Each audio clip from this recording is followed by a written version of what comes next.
It is with great honor and pleasure and an extreme privilege to introduce to you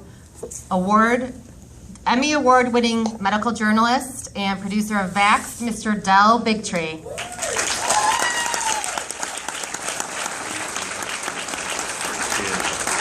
Cool.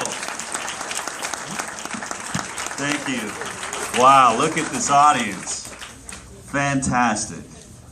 I really appreciate all of you coming out tonight. This morning I was standing inside the Capitol building in Pennsylvania, meeting with politicians and then doing a rally right inside the Capitol. And then I find myself here in Florida, hours later, speaking to the people. This is what this journey is becoming, because this film has moved from just being a film, it's becoming a movement. And that's not because of me, and that's not because of Andy Wakefield or Polly Tommy. It's because of you. It's because of you, the people. And that's really what this film is about. It's why we're here. We wouldn't be here without you, because God knows the media has not helped us at all. The news agencies have not helped us at all. The government of this country is not helping us at all. But there's something spectacular the way this journey has worked. For those of you maybe just coming to this newly, we were announced to be in the Tribeca Film Festival, which is one of the great honors you can have as a filmmaker. And then so much pressure came down on them from the pharmaceutical industry and their own pharmaceutical sponsors that we were kicked out of the festival. And after that, immediately after that, there was so many negative articles and press releases and reviews. Almost every major paper across the nation was reviewing our film, and they had never seen it. I've never seen anything like it. I've worked in television for over 10 years. As many of you know, as a producer on the daytime talks for the doctors for 6 years. Many of my friends are in film. I said, have you ever seen anything like this? Have you ever seen fake reviews written about a movie? Have you ever seen a movie being kicked out of film festivals? Have you ever seen a movie, lies on the news about what it's about, calling it anti-vaccine? You've probably read the reviews. I'm sure you've seen it called an anti-vaccine movie. But the beauty is you just saw it. Every night, audiences like this see the movie, and what you have to be asking yourself, what you really need to ask yourself is, why is this not the movie I read about? What is going on? Why is the reviewer I trust? Why is the newspaper I trust? Why is the news agency I've been listening to lying to me?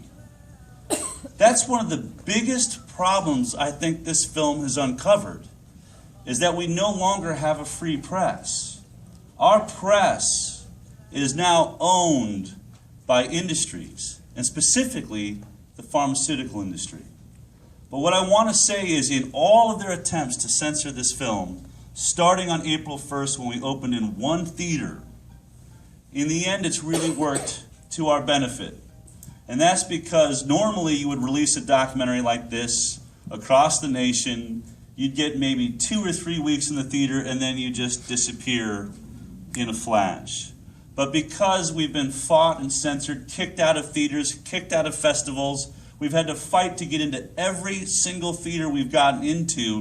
It's slowed and stretched this process down so that now, since April 1st, I've been in a different city every single night, meeting more and more parents of injured children, more and more pregnant moms and young parents. And I think because it's taken so long, it's now been 6 months we've been on the road with this film, still you're here, still theaters are filling, that people are starting to pay attention. People are saying, geez, if this wasn't true, why is it still here? Maybe I should check it out. And so one of the beauties of this entire experience is how the censorship and the pressure by the pharmaceutical industry is actually backfiring on them. And I can tell you now that we've been in over 600 cities in the United States. We're the #1 selling DVD on Amazon.com. You can now stream us at Vaxxed.com. The word is getting out. Thank you. So before we get to questions, I just want to talk about really the real heroes of this story. You know, people say, wow, you sacrificed your life, Del, you left your career behind, you made this movie. And the truth is that all of that is not nearly the sacrifice that the parents this story is about make every day. These parents of injured children are living one of the most difficult life experiences I've ever seen, I've ever reported on. And on top of that, on top of dealing with that issue, they are putting together groups fighting to stop vaccine mandates that are going to poison your children, filling theaters like this, putting, giant efforts together and shouting to the rest of us, trying to warn us, be careful, you're being lied to. These vaccines are destroying children, and it's destroyed my child. So to those heroes, I want to recognize you tonight. So would everyone with a vaccine-injured family member just please stand up for a moment?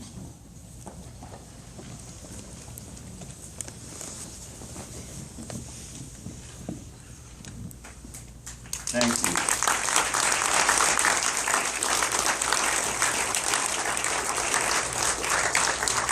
For those of you not standing, I really want you to think for a moment what this means. First of all, that's not 1 in a million, as we're being told.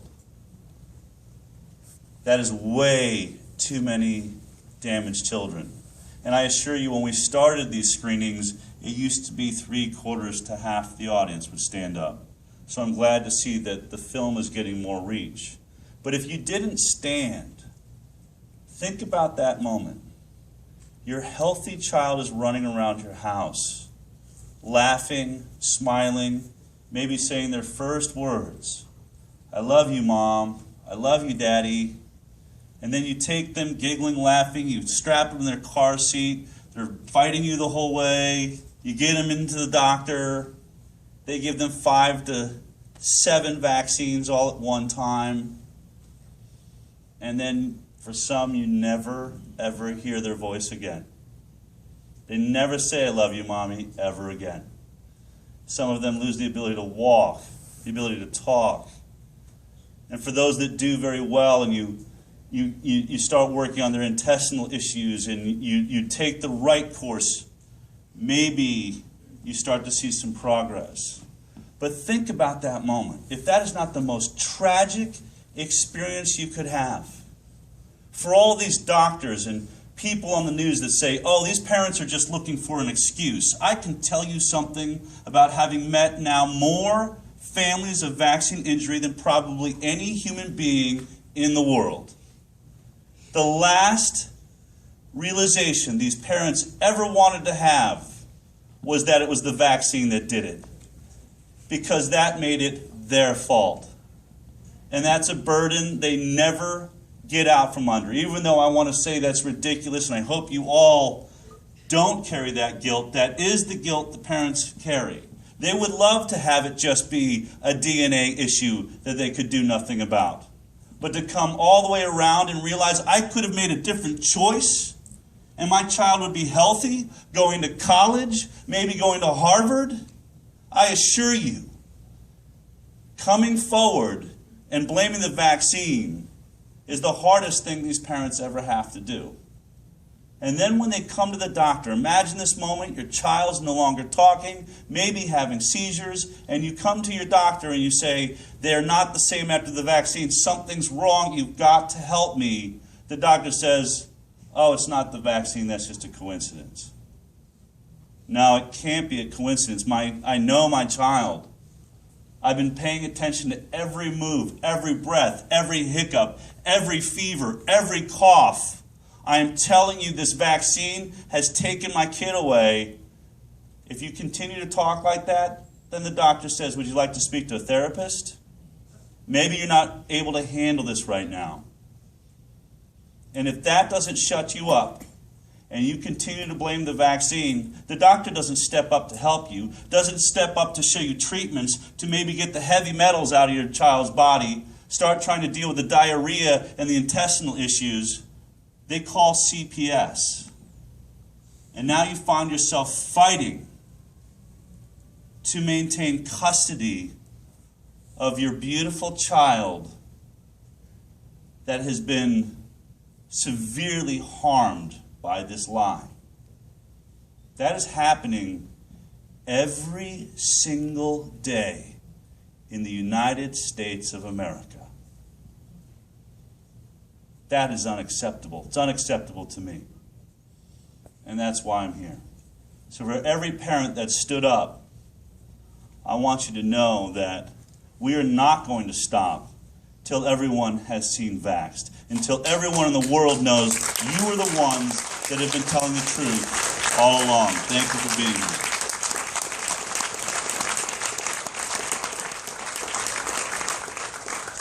So let's go to questions. Anyone that has a question, please try to, there's a lot of people here and we don't have a lot of time, so try and keep it to a question. If you want to make a statement or tell your story, I'll be outside afterwards and we can talk then. Yeah. Have you tried to show this movie on medical schools? Have I tried to show this movie medical schools? We have not really directly attempted to do that. It has shown in a couple of schools. It showed at Brown University because a student there saw the film, went to their professor and said, I think we need to see this. And so they did a screening at Brown. They had a Q&A afterwards that I was unable to make it to, and they were able to bring in some pharmaceutical reps to tell them that the thing was a lie, and they had never seen it themselves. Which is really what we're dealing with now. What we're dealing with is all of the doctors I can say that say the film's been debunked or that it's a lie are all doctors that haven't seen it. Because every night, and I assure you tonight, a doctor will come up to me and say, I came here kicking and screaming, and that movie is shocking, and I'm appalled. And I want someone to get to the bottom of this because, as it turns out, because of these people, I've been lying to my patients, and it has to stop. But we are, anyone, and if you got a medical school, we will be there. We are talking to a few schools now that are starting to reach out. But obviously, this is you have to understand, our medical schools are funded by the pharmaceutical industry. Yep. That's what's happening. So when people say, where are the studies that show that vaccines are dangerous? Who's going to do that study? The studies have to happen in a university. And every doctor that has ever stepped forward, or any university that steps forward to really question a vaccine, the pharmaceutical industry steps in and says, well, hold on a second. You're doing some cancer research here too. If you want us to keep funding that, why don't you lay off the vaccines and stick to what you're better at?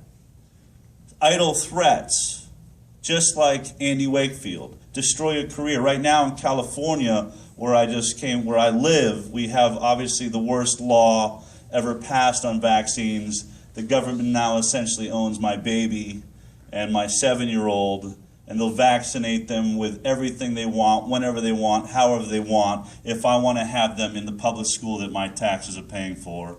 So 3 days ago, I flew back. My wife and I had some very hard conversations because we really like our teacher, our son's teacher in our school, and we pulled them out of school because I don't trust people that want to inject my children and think that's the answer to the future of this country. Yeah. The documentation that you showed in the movie that you showed to those doctors. It is. That's called the question is, the documentation that I showed Jim Sears and Dr. Rachel Ross is called The Official Complaint. You can find it at vaxxedthemovie.com. That is a 37-page document that boils down the essential elements of the scientific fraud at the CDC. It's what Brian Hooker and Andy Wakefield compiled and submitted to the Office of Research and Intelligence? Integrity, that's the word I'm looking for. Integrity. It's been a long day. And also they submitted it to the CDC itself. And it's very compelling and quite easy to read. So it's something if you want to take it to your doctors. I don't think it's as effective as the film because they have to do more work, but it's great and you can find it there and download it. Yeah. So my question begins with a quick statement. I was a pharmacy tech for 8 years, and I saw lots and lots and lots of vaccine injuries. My question is, are you guys going to do any sorts of maybe follow-up movies with damages done from Gardasil vaccines, flu shots, all the other stuff that's not MMR? Because that would be tremendously beneficial too. Yes, so it's a great question. The film is obviously focused on the MMR vaccine. That's really because of Dr. William Thompson. That's the fraud that he was involved in. That's what he could prove. That's what his documents all led to. And so we decided to stay specific to the MMR. There was a time where this film was 3 hours long, and then you have to start cutting it down and saying, what do we really have? And we wanted to make sure that we stuck to, indisputable facts. That's what this film is based on. There's no conjecture here. Now, as far as the other vaccines, I will now tell you, because we've been touring all over the nation, that there is not a safe vaccine out there. There's not a decent safety testing study on any of the vaccines. In fact, I met a gentleman from Merck who is a scientist. He didn't vaccinate any of his kids. And he said, once I started working in the vaccine department, I started looking for the studies on safety, and I could not find a suitable study that made me believe that vaccines were safe. And he said, what's shocking is there's not a single study on vaccines that's ever gone longer than a month. If you put that into perspective, Viagra got 10 years of safety testing, double-blind experiments, followed people to make sure it wasn't causing cancer, mutagenic effects down the road. Vaccines never, ever look at the long-term damage to our children. Now, as far as making another film, I have this to say. I don't have time. And that's not because I'm running all over the country. I mean, we don't have time. I hope someone else is making a movie about Gardasil right now, because that is a horrific vaccine. I hope someone's talking about the flu shot, because I've met too many parents of teenagers that are now dead because of it, and grandparents that are now dead because of the flu vaccine. Okay? It's happening all over, but here's what's going on. We are only a couple of years away from what I believe will be vaccine mandates, not only for our children, but for adults too. That is the future of this nation, and it is so close. The CDC wants it. They're going after it. They're trying to pass a rule right now that would give them the ability to detain anyone walking down the street if they don't look healthy. They can detain you, and they can force vaccinate you. That's the end of freedom as we know it. The law in California is the end of freedom as we know it. And if you think, wow, he's really reaching on that, I want to point out how I know this to be true. I'm a journalist. I ask questions. That's what brought me to this. I've been ridiculed, and the news will say you're crazy, and this has been settled. And journalism and science are based on the same principle. We must always continue to ask the hard question. No science is ever settled. If it was true, then the earth would still be the center of the universe. There would be no Einstein. There would be no advancement in science. But here's how I know that they're coming after all of us. They say that herd immunity, this term you hear over and over again, herd immunity is a theory put out by the pharmaceutical industry. It was actually a natural term. When we got natural measles, a town would be immune to it because they had lifelong immunity. There's not a vaccine that can deliver lifelong immunity. Therefore, it's a flawed theory. But when it was natural immunity, they said if 68% of a town had had measles, that town was protected. They started with that number in the 60s with vaccines. That didn't do it. Then they went to 75%. Then they went to 80% uptake, 90%. Now they say they have to have 95% uptake on vaccines in order to have immunity in this nation. And they're pointing to the 3% of the unvaccinated kids, and some of those are even partially vaccinated. We lump them all into unvaccinated. But in California, the fear of measles, that was 3% of an unvaccinated child community in California. And they say, if we can get that 3%, we can get to herd immunity. Right? We'll get to the 95%. So I want to ask you all a question. Will everyone that has not had a booster in the last 10 years, please raise your hand? Can you turn the cameras around? Can everyone look at that? You are the reason we will never hit herd immunity unless we vaccinate you. Okay? That's almost everybody. The problem, if they're going to try and achieve herd immunity, is not the 3% of the unvaccinated kids. It's the roughly, 65, 75% of currently unvaccinated adults. The money for the pharmaceutical industry is not in that 3%. It's in you. It's 320 million mandated, forced vaccinated customers. And there's 300 vaccines in the pipeline you have never heard about. So when you're asking yourself, why is the pharmaceutical lobby now the biggest lobby in Washington? Why are they giving so much money to the presidential election and the Senate elections and the congressman elections? Ask yourself, do you really think they're there fighting for your children's safety? Or are they about to be even bigger than they ever dreamed? The money is phenomenal if they can mandate vaccines on populations. And the new vaccines are the wave of the future. As you said, the Gardasil, the HPV vaccine. Look at the numbers on this thing. The CDC website says they want 9 to 26-year-olds mandated, boys and girls, for the HPV vaccine. This is a vaccine that's been outlawed in Japan. I think Spain is looking at outlawing it. France is looking at it. Ireland, all the mothers are marching because of all the girls that are paralyzed or dead because of this vaccine. You go online, you can see all of the paralyzed girls, ovaries that have been destroyed, fertility disappearing, sick girls and boys from this vaccine. The rest of the world knows it, but our government wants to mandate it. And if they do, that's 75 million people at $450 a piece. That's roughly $30 billion Merck would make in 1 year. When you think about having corruption and having an issue and they say follow the money, Exxon only dreamed of one single product that could make $30 billion in 1 year. That's what we're up against. Yeah. Question about ingredients. So I try to help people kind of understand directions to go when they're doing their research. And I've had multiple friends of mine reach out and ask about the ingredients in vaccines because there are a lot of issues that come up, like autism and Jenny McCarthy and like the standard pro-vaccine arguments. And one of them is the thimerosal. And so the big argument is always that thimerosal has been eliminated from vaccines, and so they should be safe. Where there was a risk, there no longer is.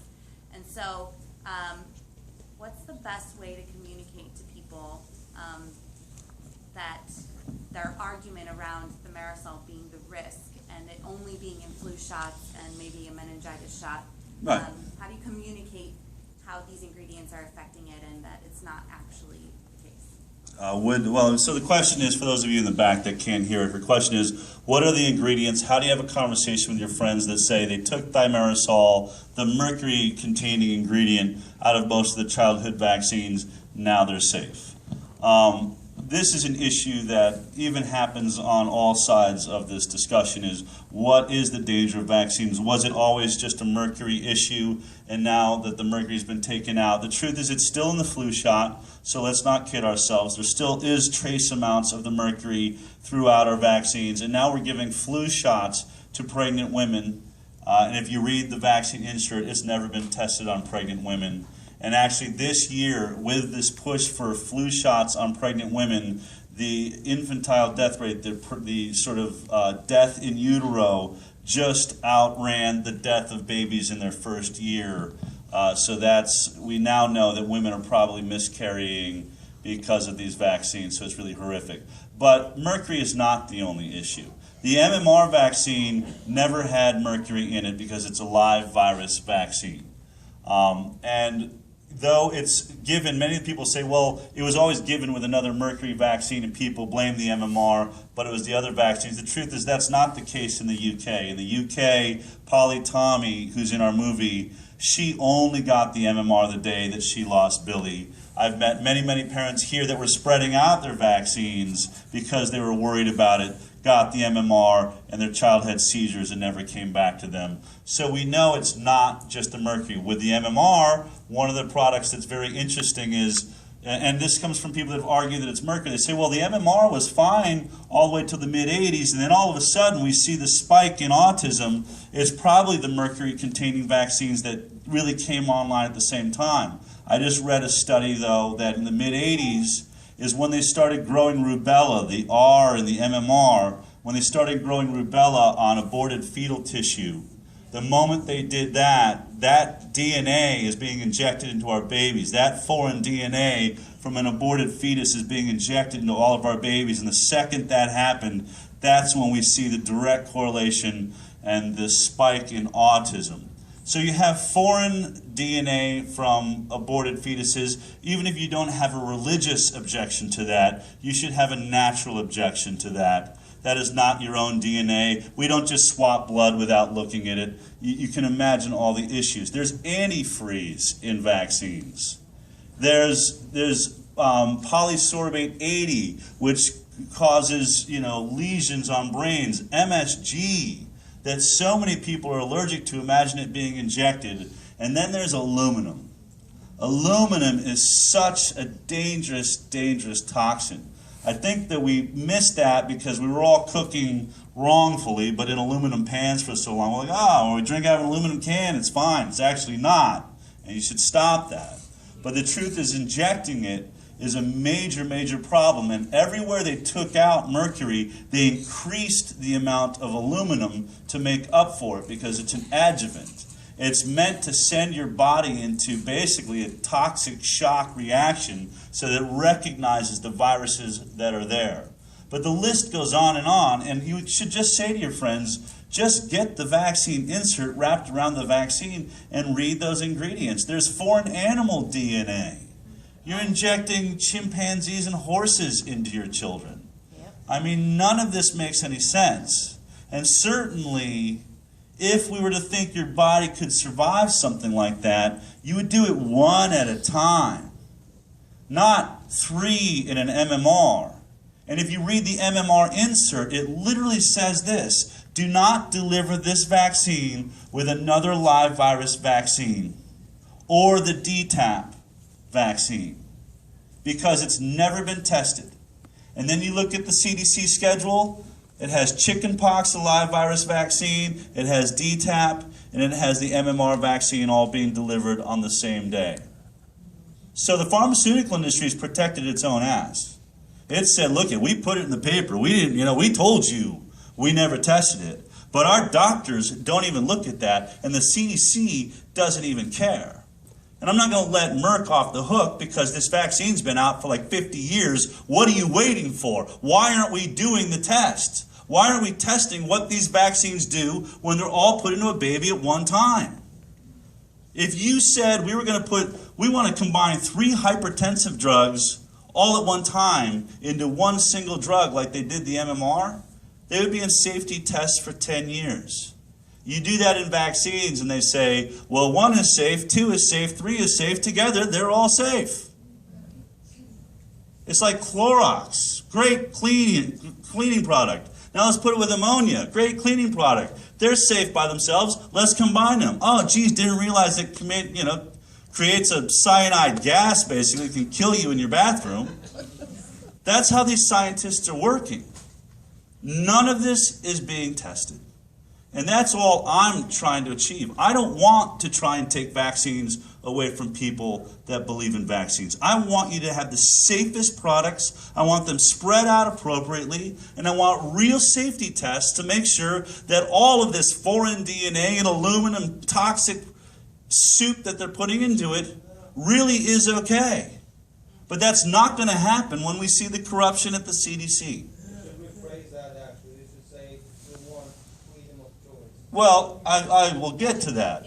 The point is there's always the need for informed consent. And what I said was, I want safe vaccines for people that believe in them. And for those that don't, and for those that want to spread out their vaccines, this is a free country.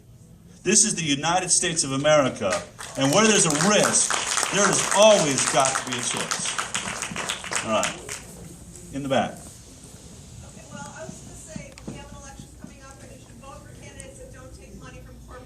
Amen. See, opensecrets.org will tell you where they get their money, and Thomas.gov tells you how they vote. But I just have a quick question. As a political activist, I run into people that are underground. So how do we get that test where we have the unvaxxed versus the vaxxed? The truth is the unvaxxed versus vaccinating study has actually already been done. There's a major university that's done that study. The problem you have is they can't get it published in any of the major medical journals. Why? Because they're controlled by the pharmaceutical industry. So we have a real problem. The infiltration of this industry is keeping any real science from happening. People will say, your film's anti-science, or Dell, you're anti-science. The opposite is true. I want real science, and I want it immediately. We're really in harm's way here, and there's a river of vaccines about to come our way, all of which haven't been tested either. Yeah. I was told that the vaccinations that my children were getting